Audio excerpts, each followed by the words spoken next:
जय श्री कृष्ण। राधे राधे।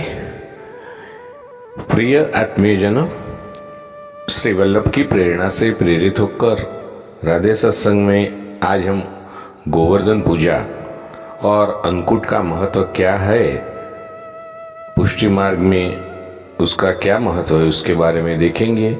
लेकिन इससे पूर्व अगर आपने राधे सत्संग चैनल को सब्सक्राइब न किया हो तो कर लेना, जिससे आपको हर सत्संग की जानकारी नोटिफिकेशन से मिलती रहे।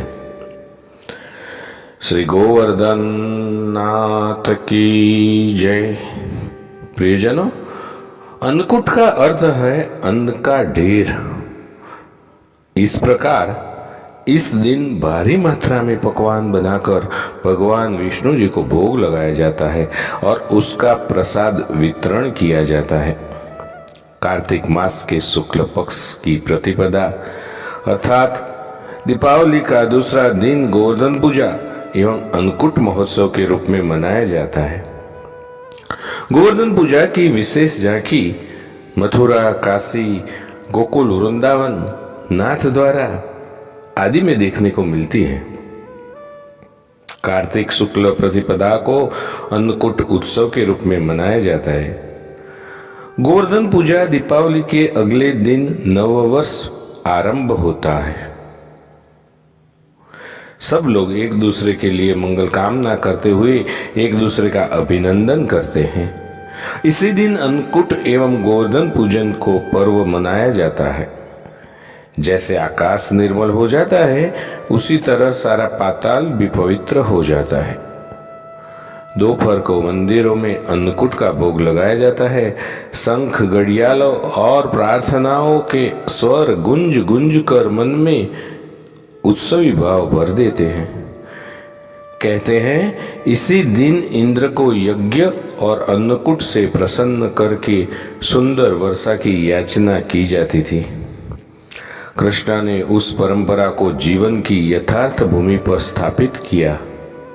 उन्होंने नंद और व्रज के लोगों से कहा, व्रजवासियों, मानव को अपने कर्म की ही पूजा करनी चाहिए। हमें अपने कर्मों का फल मिलता है। हम ग्वाले हैं और पशुपालन करते हैं। आज हम सब सुंदर वस्त्र और आभूषणों से सजकर अन्न, ब्राह्मण और गोवर्धन की पूजा करते हैं।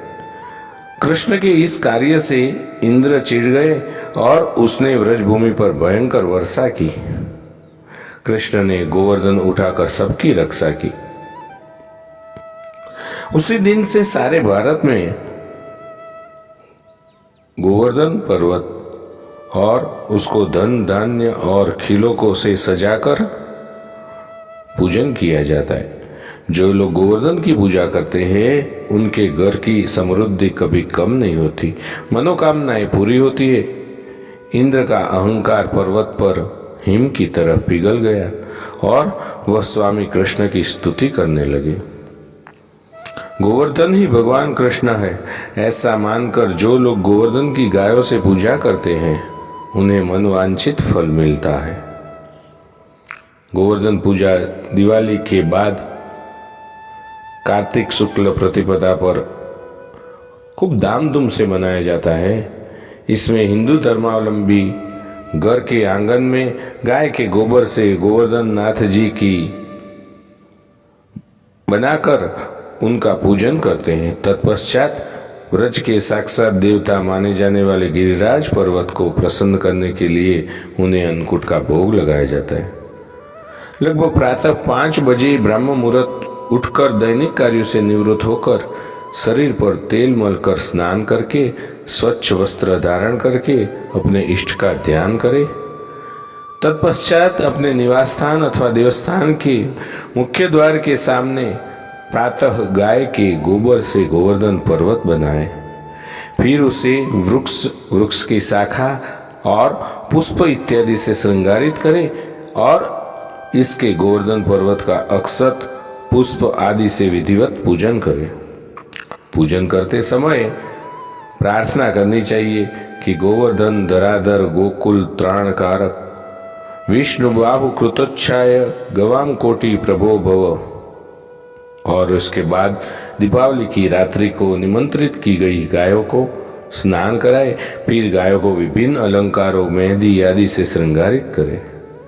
उसके पश्चात उनका गंध अक्षत पुष्प से पूजन करे और उसके बाद नैवेद्य अर्पित करके प्रार्थना करनी चाहिए।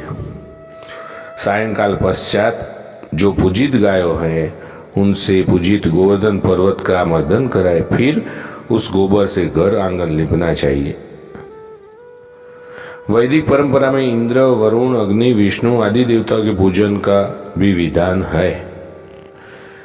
तो इस तरह इस छोटी सी जानकारी के साथ आज इस सत्संग को श्री वल्लभ के चरणों में समर्पित करके अत्रे विराम दे। फिर मिलेंगे नए सत्संग में। जय श्री कृष्ण। राधे राधे।